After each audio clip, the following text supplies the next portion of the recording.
And welcome to another edition of Life Outdoors. I am your host, Chris Reckling. We are in for a real treat today because today we're talking about the American bald eagle. It is a symbol of hope, courage, strength, and freedom, and it needs our help more than ever. And today we're speaking to someone who talks to eagles, listens to eagles, understands eagles better than most people, certainly here in the state of Virginia. His name is Tommy White. He is the founder and he's the man behind Altons Keep Wildbird Rescue and Rehabilitation Center out in Suffolk.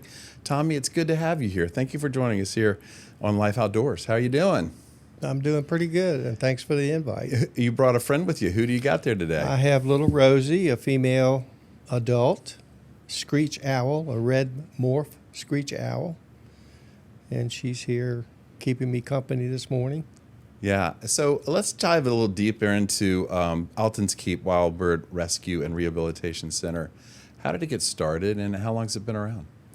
Well, Altons Keep has been around since before I arrived. Altons Keep Tropical Bird Rescue was started by my late wife, and when I met her 18 years ago, she was rescuing tropical birds and rehoming them, and so I started helping her with that. Before that, I was, I fed the birds in my yard like most people and all that, but I wasn't really interested. I was a motorhead, and I was building cars and stuff like that. But she got me interested in helping her, and we hired a pet sitter that was in the training program for raptors, and I got to talking to her, and she found out I had some space rented to take the big macaws to re-socialize them, and because most of those tropical birds, stay with their folks a long time, and then the folks usually pass away, and then they're traumatized by that. So I ended up giving some space to this lady, and she brought some birds out to the barn I had leased, and I was helping her just cleaning up and building things for her. And they had 3 osprey out there that were not releasable, and the lady that was teaching her came out one day to see what was going on out there, and I had a big macaw named Katie on my glove in my side of the barn, and she looked at me and she said, "Can you glove train wild birds?" And I said, "Katie is a wild bird." And she says, No. So she said that the 3 osprey, the Virginia Beach Marine Science Museum, would take the 3 osprey into their program, but they needed them glove trained, and she didn't have anybody to glove train ospreys. And I said, well, I'll give it a try. Long story short, I glove trained all 3 osprey. They went to the Marine Science Museum in Virginia Beach and into their program, and that really, working with those osprey daily, really gave me an insight into the wild bird population that I'd never even dreamed of, how they communicate, how they understand us, how they will respond to you if they trust you. It was just amazing. And so I totally changed my life path at that point, and worked over my house and built enclosures and researched the application process, and started out, I think it was 2013 when all that happened. I was 63 years old when all that happened. Wow. It just totally changed my life path. And now you've transitioned into a licensed rehabilitator, and Altons Keep has moved to Suffolk. And I'm going to show some footage now of your current setup with many of the birds that you have. You have learned so much about these birds. You've worked with so many different ones: shorebirds, egrets, herons, falcons, hawks, eagles. You're still learning. Oh, every day. They amaze me every single day with the things they know and how they communicate with you and teach you what you need to be doing for them so that they can heal. Basically, a wildlife rehabber just provides a safe place for these birds to heal and feed them and give them their nutrition. And a lot of times they'll heal themselves. You just need to be there for them and watch, evaluate them every day, and they will tell you what they need. to heal, and it just amazes me every day. It's basically an infirmary. It's a hospital. It's a place of rehab and recovery. Exactly. We rescue. We actually go out and rescue, and we rehabilitate them, and then we release them back to the wild. If you're lucky. Yeah. Well, the national average is 30%. Really? Wild stuff in the 30s, and I've been able to keep my percentages in the. Look, there's Rosie. There's Rosie. Yeah. Sorry. I'm at 46, stay in the high 40s, which is unbelievable in the rehab world, and I attribute that to the fact that it's all I do. I'm 100% in it. There's nothing else that I do. I eat, live, and breathe rehab and wild birds. You see all types of injuries. Most of them are encounters with man and humans, correct? Just about 100%. Yeah. 99% are human intervention, human access. Most of the birds that come to my center, the big bird, the large birds, the eagles especially, are hit by cars. Yeah. And when I teach classes out there and teach the school children, and I just had a big 4-H group come out there from Emporia, I tell them that the litter is a big problem. Litter is a big problem. It brings all the rodents to the side of the road because now they have food and water, and the rodents are what all these birds eat: the eagles, the hawks, and the mammals. The mammals come in there, and then the mammals get hit by cars, and then they become food for the eagles. I had 2 eagles 2 weeks ago on the same weekend hit by cars eating roadkill. Mm. One was dead on arrival. Animal control didn't get them to me in time. Well, that's the wrong thing to say. It was just the circumstances, but he was dead when he got to me. And then the other one, I worked on him for 5 days, but his back was injured so severely, there was just no coming back from that. Yeah, that's the unfortunate truth of a lot of these birds. They just don't make it, but you've been successful with so many other birds. So what we're going to do is we're going to take a short break here on Life Outdoors, and we're going to show you some of the amazing things that Tommy does with the eagles. We're going to dive a little bit deeper into the eagle, since it's an eagle talk with Tommy White from Altons Keep Wildbird Rescue and Rehabilitation. Stick around for that.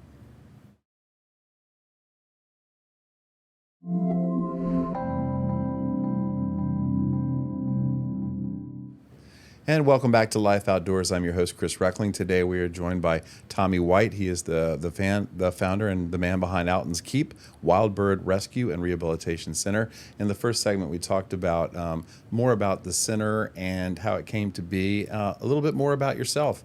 And what do you get out of it, Tommy? I mean, this is a passion for you. You spend all of your time with these birds. You're dedicated to them. You have to get something in return. And I know you have a lot of volunteers that also help as well. Well, I get a lot of joy from it, personal joy. And because, my whole life I've been rescuing people. I started out in the Marine Corps in Vietnam and then went to the police department. And I've always been a rescuer. And so I jokingly told my wife that she turned me into an animal rescuer because I'd done enough, because a lot of people don't appreciate being rescued, but animals do appreciate it. And I can tell you they really do appreciate it, and they show you their appreciation. And when you have a wild animal or bird show that they trust you totally with their lives and what you're doing, it is just an amazing feeling of joy. And so part of the most important component for you at Altons Keep to be an eagle rehabilitator is the ARC. Can you explain that? Because you have to go through a long list of licensing and education to get to where you're at. And there's only a couple of you in the state of Virginia. Right. So tell us about that. And I have footage of the ARC for everybody, too. Yeah, I was rehabbing at my home in Chesapeake under my permits. I can still do everything in Chesapeake at my home that I can do here at Altons Keep except bald eagles. The exception is you have to have minimum now, 100 feet long, 20 feet wide, and 17 feet tall enclosure for bald eagles to rehabilitate their flying skills in. Bald eagles are not flapping birds. They're soaring birds. So when they get injured, the first thing that goes is their muscle tone and their shoulder strength. So because they end up in a crate for a while, and then they go to a small enclosure to get their feet back under them, and then they go to another enclosure. There's 3 stages, but ultimately they have to end up in what you're seeing here, the arc, which is a free fly, pre-release conditioning for large wing birds. And they have to go in there and they have to do laps back and forth without mouth breathing. If they start mouth breathing before they do 15 laps, you got to keep rehabbing. You got to get their cardiovascular up. You got to get their shoulder strength up. And that's why they get hit by cars. It takes them a long time to get off the ground. People see them and they think, well, it's a bald eagle. It's going to get out of the way. No, they think they're vultures. No. Yeah, some of them do. And that's unfortunate because the vultures are awesome. I love vultures. Yeah, I know. And but that white head should give it away. Yeah. Or it's brown if it's a juvenile. Right. But they have to run 2 or 3 steps and flap and get air under their wings before they can get up and catch the wind and then get up and start soaring. So we're seeing some incredible footage here, and I thought that was a special moment the first time I met you and your relationship with bald eagles. What have they taught you? You taught me a lot about them as an apex predator, highly advanced intellectually, things that we don't understand and never will understand. What have you learned that you can share with other people? Well, for people need to understand that they are supernatural in their abilities, if you want to call it that. They have supernatural eyesight, supernatural hearing, supernatural sense of smell. And we are the predators of the earth. Humans are the predators of the earth to all wild. And so, one of the things that really gives me joy is that I have the ability to get beyond that with them. When I first encounter a bald eagle or any wild bird anywhere in the woods hurt on a rescue, the first thing they see when they look at me is a predator. And for me to be able to overcome that with them quickly and convince them that they can trust me in addition to that is just amazing. It's just amazing. Sometimes I don't know how I do it. But I do. Well, I mean, because you said they have supernatural powers, they sense it in you, and if you showed fear, if you showed apprehension, Exactly. They would know it right away. They can hear your heart beating. Yeah. They can sense your pheromones. They know if you're angry, if you're in a predator mode. They know. So what I have done is I channel all of that, all of my thoughts, all of my energy. I think compassion. I feel compassion. I send out compassionate. So when they feel that coming from me, it relaxes them and they begin to trust me. And as I do that and I'm working on them, I talk to them and tell them exactly what I'm doing and why I'm doing it, in order for them to get back home up in the skies. And they understand us. And they will respond only if they trust you. Yeah, it's basically the utmost respect for them, and they'll give the respect to you. When you say, how do they do it? Well, that's because it starts with you. Exactly. And that's why we're sitting here, we're calling you the Eagle Shaman, in which you've earned the title. And congratulations, this last year you've put successfully 100 eagles back into the sky. That's a Since tremendous... I've become permitted in 2018, I have rescued and rehabilitated and released. I've rescued a lot, and they've come in but not made it. But out of the over 200 that have come in, I have released 100 of my 100th bald eagle this past December. Can you tell the difference between them? Do they come back, or can you sense? Or it's kind of, that'd be kind of difficult, wouldn't it? I had a baby come back this year. You know, we raise eagle babies here. Yeah. What happens to bald eagle babies is when they get about 8 weeks old, they start fighting with siblings, and one will get knocked out of the nest on the ground.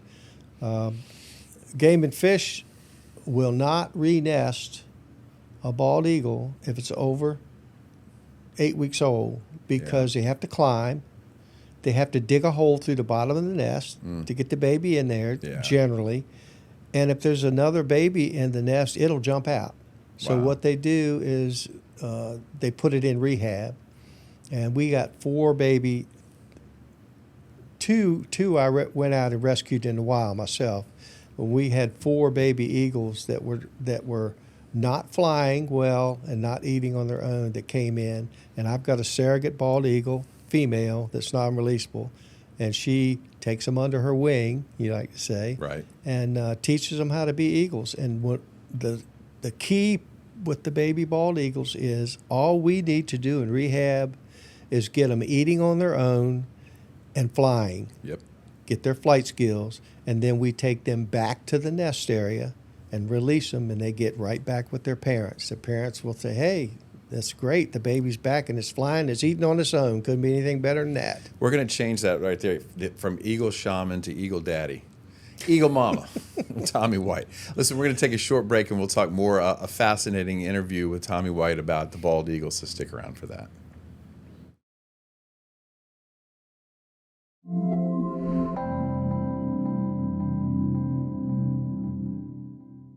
Welcome back to Life Outdoors. I'm your host, Chris Reckling. We're joined today by Tommy White. He is the man behind Altons Keep Wildbird Rescue and Rehabilitation Center. It is dedicated to raptors, injured, orphaned, birds that need our help. Tommy gets them and takes them under his wing and gets them back in the sky where they belong. You have a lot of help from a lot of volunteers, and if you're looking for some volunteer action and you want to do some help and do some good, Tommy can take you. And it takes a while before you put them through the test. They do certain chores that sometimes isn't friendly. I mean, working with dead animals to feed live animals and cleaning and all that stuff, right? Well, I try to buffer that. A little bit of everything. I tell my volunteers when they come down for the interview that I will not make them wash crates, dishes, or rats, that unless they want to. They'll get to that. Right. Yeah. If they want to. Yeah. There's plenty to do down there. Yep. However, it's not a place to come where you're going to be playing with birds every day. Nope. It's a lot of work down there. I have different levels of volunteers. If you want to learn how to rehab, I've got a system to put you through to teach you about rehab. And if you just want to come down and learn how to feed them, or if you want to be in the education program and you want to handle our education birds, that is a very easy process. You don't have to go through a permitting system. All you need to do is be trained by me on how to handle the birds, and that's not difficult because they're all taught how to act. And if you follow my instructions and you do the same things with them that I do with them, then they'll work with you perfectly. Let's continue to show you a little bit of footage of Altons Keep. This is you working closely with the birds. It is very much like a hospital. It's an infirmary. You have an intake. You get the bird, inspect it, find out what its needs are. With my permit, I have the highest level permit, state and federal. I can do everything with a wild bird except surgery. I can set their bones, I can give them medications, I can give them fluids, I can do exams, I can do everything except surgery. And we have chosen not to do surgeries here because there's the Wildlife Center of Virginia where I trained is the top-notch area. It's only a few hours away. And anything that comes in that can be saved with surgery, we contact them, send x-rays, and they'll say, yes, we think we can help it, or we can't. And if they can, then we'll get it in a transport and send it up to Waynesboro. One of the ways you can volunteer is transport. Probably helping you get the birds that people report. You're getting phone calls all the time about birds that are injured or found, but they're all around the region. And you could use a little help in that department, right? And then what if somebody says they see an osprey or an owl or an eagle or something down in the field and looks sick and injured? What should they do? Well, number one, they should call. You can go online and call wildlife. They have a list on their website of permitted rehabbers for every city and county in Virginia. You go on that list, you find your county, your city, and if you have a bird or a mammal, it'll tell you the permitted rehabber in your city or county, plus what they are permitted to rehab, and then you give them a call. That's where you start. That's where you start. How busy has it been for you this year? It's been slow because, I lost my wife in January. So I've cut. Your wife, Robin. Sorry for that. Yeah, and I cut back on my intakes because there are numerous wild bird rehabbers in the Hampton Roads area that can take up any slack in that regard. I still take all eagle calls, and I've had I believe 15 eagles this year already, and released 7 or 8 of them already back to the wild. Wow. And I have 2 still in care. So we're still active. Volunteers are always needed. I'm still building an indoor classroom out there so that I can teach. I'm still teaching on site. We have open house the first Saturday of every month. And I'll give you the phone number. If you want to write the phone number down, it's 757-416-4098. That's a 24-hour day, 7-day a week, 365 days a year hotline. It's my personal cell phone and Altons Keep number. And you can get all the information there. If you want a program with wild birds, if you want to bring your school class out there, I do homeschools on site out there. I have a picnic area where I bring the birds and teach homeschools.